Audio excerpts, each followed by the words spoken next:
Hello friends, कैसे हो आप लोग। एंड जैसा कि आपको पता है कि हम अपने इस चैनल पर अर्निंग की नई नई अपॉर्चुनिटी लाते रहते हैं उन लोगों के लिए जो टैक्स में प्रैक्टिस कर रहे हैं या जो टैक्स में प्रैक्टिस करना चाहते हैं, अकाउंटिंग सीखना चाहते हैं, टैक्सेशन सीखना चाहते हैं। उसी सीरीज में आज मैं लेकर के आया हूं अर्निंग की एक और नई अपॉर्चुनिटी। और ये एक ऐसी अपॉर्चुनिटी है, एक ऐसा फील्ड है कि जिसमें अगर आपको महारत हासिल हो जाए, अगर आप उसमें एक्सपर्ट बन जाएं तो आप काफ़ी पैसा अर्न कर सकते हैं। और ये बहुत कॉमन वर्क है जो सारे प्रैक्टिशनर के पास आता ही आता है। तो सर, इसके बारे में डिस्कस करते हैं। देखिए फ्रेंड्स, आपके पास क्लाइंट आएगा, या तो उसने ITR4 कहीं और से फाइल करवाया होगा या आपसे कहेगा कि मेरा ITR4 फाइल कर दीजिए। ठीक है सर, यहां तक तो हमें पता है। फिर वही क्लाइंट आपसे कहेगा कि सर अब मुझे चाहिए बैलेंस शीट, मुझे ITR4 से बैलेंस शीट बना के। अब हो सकता है क्लाइंट को कहीं भी लगाना हो सकता है, बैंक में लगाना हो सकता है, टेंडर में लगाना है, किसी साइट पे अपलोड करना है, कुछ भी। तो वो ITR4 लेके आपके पास आता है और कहता है कि मुझे बैलेंस शीट चाहिए। अब प्रॉब्लम क्या है भाई, ITR4 में हमें कुछ लिमिटेड इंफॉर्मेशन होती है, उसके अलावा बहुत ज्यादा उसका जो है आपके पास बैंक स्टेटमेंट होता है। अब अकाउंटिंग डेटा तो होता नहीं है, क्योंकि तभी वो तो ITR4 फाइल कर रहा है, प्रिजम्पटिव टैक्सेशन में गया हुआ है। तो बिना अकाउंटिंग डेटा के सिर्फ ITR4 से बैलेंस शीट कैसे बनाना है, ये आज का टॉपिक है। और जो मेथड मैं आपको बता रहा हूं, 10 से 15 मिनट में आप ITR4 से बैलेंस शीट बना सकते हैं। एंड इसके आप अच्छी खासी फीस चार्ज कर सकते हैं। अगर मैं ऑन एन एवरेज बात करूं तो 1000 से 2000 आप चार्ज कर सकते हैं बैलेंस शीट बनाने का। तो है ना बढ़िया अपॉर्चुनिटी। तो अगर आप ये काम सीख जाते हैं तो आपकी जो पोर्टफोलियो है उसमें एक और नई अर्निंग की फील्ड ऐड हो जाएगी कि आप ITR4 से बैलेंस शीट बना के भी 1000 से 2000 तक अपने क्लाइंट से अर्निंग कर सकते हैं। तो सर, बनानी कैसे है बैलेंस शीट ITR4 से, उसके बारे में बात करते हैं। देखिए फ्रेंड्स, ITR4 में हमारे पास कौन कौन सी इंफॉर्मेशन होती है। सर, हमारे पास उसमें ग्रॉस रिसीट होती है, जिसको हम लोग टर्नओवर भी बोल सकते हैं। और हमारे पास नेट प्रॉफिट होता है, चाहे वो 6% हो या 8% हो। इसके अलावा भी सर हमारे पास इंफॉर्मेशन होती है, कुछ बैलेंस शीट की इंफॉर्मेशन होती है। हालांकि ये मतलब मैंडेटरी नहीं होती है। आपको किसी ITR4 में मिल भी सकती है, नहीं भी मिल सकती है। हो सकता है किसी में कैश का बैलेंस हो, किसी में बैंक का बैलेंस हो, मतलब कुछ हो सकता है बैलेंस शीट की इंफॉर्मेशन आपको ITR4 से मिल जाए। लेकिन मैंडेटरी बेसिस पर आपके पास ग्रॉस रिसिट और नेट प्रॉफिट, ये तो ITR4 में आपके पास होगा ही होगा। तो इन इंफॉर्मेशन का यूज करके सर बैलेंस शीट कैसे बनानी है, आइए फटाफट मैं लेके चल रहा हूं आपको अपनी इस बहुत ही इजी टू यूज यूटिलिटी से। ITR4 से बैलेंस शीट आप बना सकते हैं सिर्फ 10 से 15 मिनट में। और कितना आसानी से आप बना पाओगे वो भी आप अभी हम देखेंगे। देखिए फ्रेंड्स, बिना अकाउंटिंग डेटा के हमें बैलेंस शीट बनानी है, तो अब हमें कुछ चीज़ों का ध्यान भी रखना है कि ITR4 से इंफॉर्मेशन मिसमैच भी नहीं होनी चाहिए, और इनकम टैक्स के जो रूल है उनका भी वियोलेशन नहीं होना चाहिए। तो देखिए, इस यूटिलिटी से आप बैलेंस शीट बना सकते हो आराम से। क्या करना है हमें, सबसे पहले तो यहाँ पर आकर के जो भी आपका क्लाइंट है उसका नाम, एड्रेस, जिस ईयर का हम बना रहे हैं, और जो भी उसका नेचर ऑफ बिजनेस वगैरह है, वो सारी चीज़ें। फिर हम लोग यहाँ पर आएंगे और यहाँ पर हम अपना ITR4 से जो है वो टर्नओवर एंटर करेंगे, और यहाँ पर हम अपना नेट प्रॉफिट एंटर करेंगे जो ITR4 में होगा। उसके बाद हमें अपना परचेज का रेशियो देखना है। अब फ्रेंड्स, ये डिपेंड करेगा नेचर ऑफ बिजनेस के ऊपर। आप जो भी ट्रेडिंग का बिजनेस कर रहे हैं, आप जो सेल करते हैं, सपोज अगर आप 10 रुपए की सेल कर रहे हैं, तो 10 रुपए की सेल के लिए आप कितना परचेस करते हैं। 5 रुपए का आइटम परचेस करते हैं, 6 रुपए का, 7 रुपए का, 8 रुपए का, ये आपके ऊपर है। तो जो भी रेशियो होगा आपके नेचर ऑफ बिजनेस के हिसाब से, वो आप यहाँ पे सेट कर दोगे। उसी तरह क्लोजिंग स्टॉक का रेशियो भी आप यहाँ पर सेट कर दोगे। भाई, आपका सेल हो रही है 10 रुपए की, तो कितना स्टॉक बचता है आपका। 1 रुपए का स्टॉक बचता है, 2 रुपए का बचता है, 3 रुपए का बचता है, कितना स्टॉक बचता है एंड ऑफ द डे। तो वो जो रेशियो है वो भी आप अपने नेचर ऑफ बिजनेस के हिसाब से सेट कर सकते हो। सेट कर दिया। अब आ जाइए बैलेंस शीट के ऊपर। चलो, मैं आपको लेके चल रहा हूं। ये है हमारे पास एक ITR4, ठीक है। इसमें देखिए, यहाँ पर ये हमारी ग्रॉस रिसीट है, और ये है हमारा टर्नओवर, ठीक है। इसको हम लोग यहाँ पर एंटर कर देते हैं।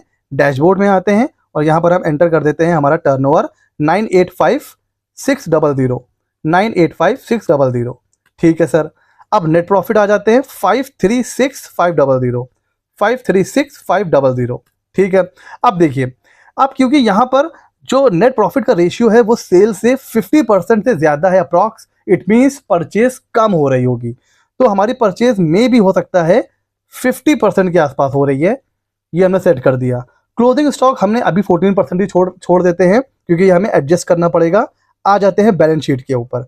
अब देखिए फ्रेंड्स, हमें यहाँ पे करना क्या है।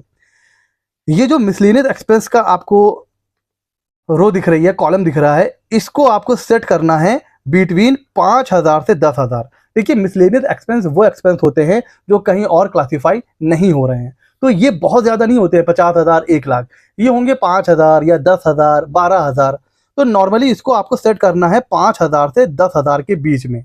अभी अगर हम देखें यहाँ पर तो नेगेटिव में आ रहा है 3,46,000, तो नेगेटिव में तो आ नहीं सकता है। तो अब हमें देखिए ऊपर क्या क्या करना है।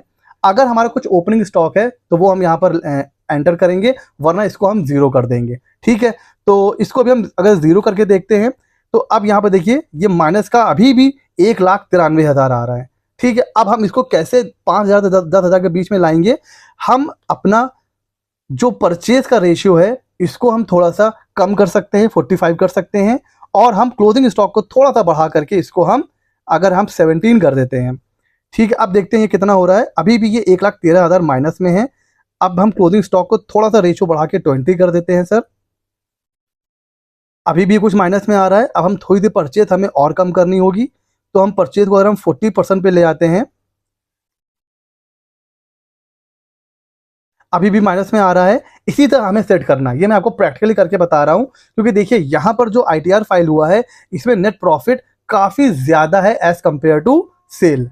50-60% का यहाँ पर आ रहा है नेट प्रॉफिट, तो परचेज ऑब्वियस सी बात है कम होने वाली है। इसको हम थोड़ा सा और कम करके 35 पे अगर लेकर के आते हैं तो ठीक है। अब जो मिसलेनियस एक्सपेंस है वो थोड़ा सा 19,000 के आसपास आया है। इसको हम अगर 34 करें तो ये थोड़ा सा बढ़ रहा है, यानी कि हमें यहाँ पे थोड़ा सा बढ़ाना पड़ेगा। 37 करके देखते हैं इसको कि कितना हो रहा है सर। अभी भी माइनस में देखिए आ रहा है यहाँ पर। इसको 36 करते हैं सर, अभी भी 5,000 में आ रहा है। अब हम क्लोजिंग स्टॉक को थोड़ा सा बढ़ाते हैं। ठीक है, तो मिसलेनियस एक्सपेंस अब हमारा 4,420 पे आ गया है। बाकी सारे के सारे खर्चे आपको टच नहीं करना है। और आता है सैलरी वेजेस, ये भी आपको क्या करना है, मैनुअली एंटर करना है। सर ये मैनुअली क्यों एंटर करना है, वो इसलिए एंटर करना है सर क्योंकि जो आपका सैलरी एंड वेजेस है ये आपको एग्जैक्ट पता होगा। आपका एक एम्प्लॉई है, 2 एम्प्लॉई है, उनका मंथली कितनी सैलरी जा रही है ये आपको पता होगा। बाकी ये सारे खर्चे ऐसे सेट हैं कि ये 20,000 के ऊपर नहीं जाएंगे। हमें पता है इनकम टैक्स में एक दिन में 10,000 से ऊपर आप कैश में खर्चा नहीं कर सकते हैं। तो अगर आप 20,000 के अंदर रखते हैं खर्चे तो इनकम टैक्स के पॉइंट ऑफ व्यू से भी आपको कोई प्रॉब्लम नहीं होने वाली है। तो एक तो आपको सैलरी ये मैनुअली एंटर करना है जितने भी आपके एम्प्लॉई हैं, और आपको परचेज और क्लोजिंग स्टॉक सेट करना है तब तक जब तक आपका मिसलेनियस एक्सपेंस जो है ना वो 5,000 या 10,000 के बीच में ना आ जाए। तो ऐसे जब हम सेट करते चलेंगे और हमारा जो नेट प्रॉफिट है वो मैच कर ही रहा है हमारे ITR से, तो अब ये देखिए हमारा जो प्रॉफिट एंड लॉस है, trading and profit and loss, वो तैयार हो गया है सिर्फ 5 मिनट के अंदर। कोई दिक्कत यहाँ पर, कोई परेशानी नहीं है। ठीक है सर, आगे चलते हैं। अब हम आ जाते हैं बैलेंस शीट पर। बैलेंस शीट में जो कैपिटल का पार्ट है, अब इसमें हो सकता है आपकी ओपनिंग बैलेंस हो, और अगर न्यू बिजनेस है तो ये इंट्रोड्यूस में जाएगा। ठीक है, जितना भी है वो आप यहाँ पे सेट कर सकते हो। अब यहाँ पर आपको कुछ चीज़ें देखिए क्या करना है। क्लोजिंग स्टॉक ये ऑटोमेटिक फेच होगा, कैश बैलेंस को आपको टच नहीं करना है। उसके अलावा अब हमारे पास क्या क्या है, डेटर्स हैं, अदर करंट एसेट्स हैं, एक्सपेंस है एंड क्रेडिटर्स हैं।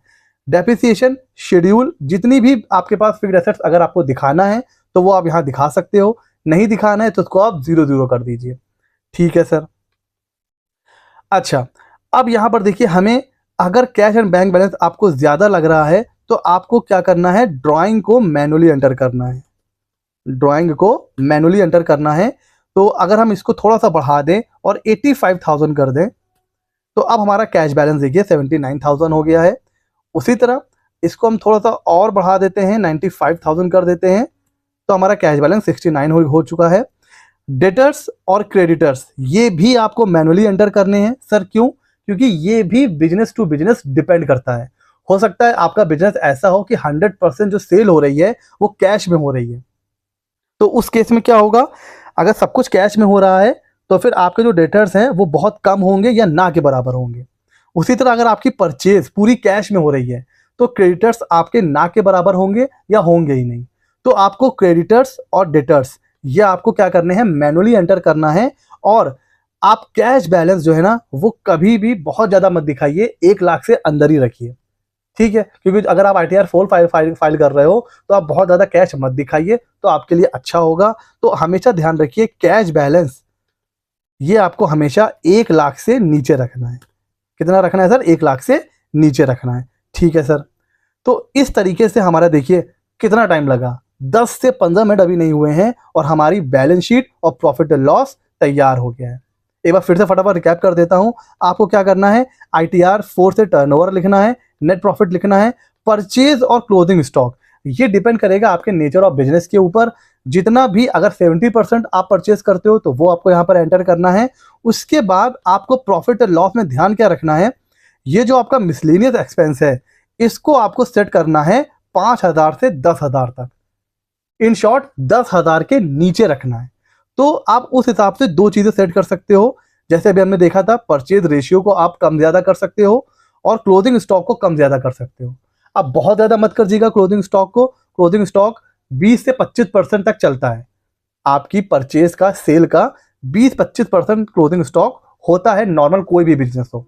तो आप कोशिश करिएगा कि आप परचेज रेशियो को एडजस्ट करिए ताकि आपका ये जो मिसलेनियस एक्सपेंस है ये 10,000 या उसके नीचे रहे, ठीक है, उसके आसपास भी रहे तो चलेगा।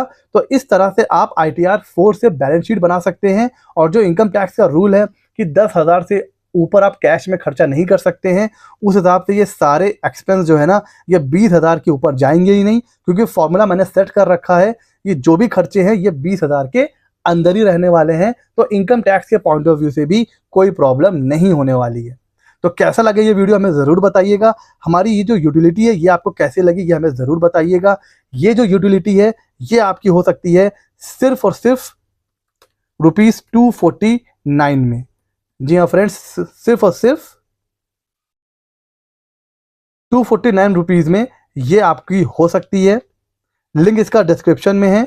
जब आप इसको पे कर दोगे 5 से 6 घंटे के अंदर आपके मेल पर ये जो यूटिलिटी है वो आपको मिल जाएगी। जैसा कि मैंने बताया कि आप इसको यूज़ करके अपने क्लाइंट से 1 से 2,000 तक चार्ज कर सकते हैं। तो ये एक बहुत बड़ी अर्निंग अपॉर्चुनिटी है। बड़ा कंफ्यूजन रहता है कि ITR 4 से बैलेंस शीट कैसे बनाएं।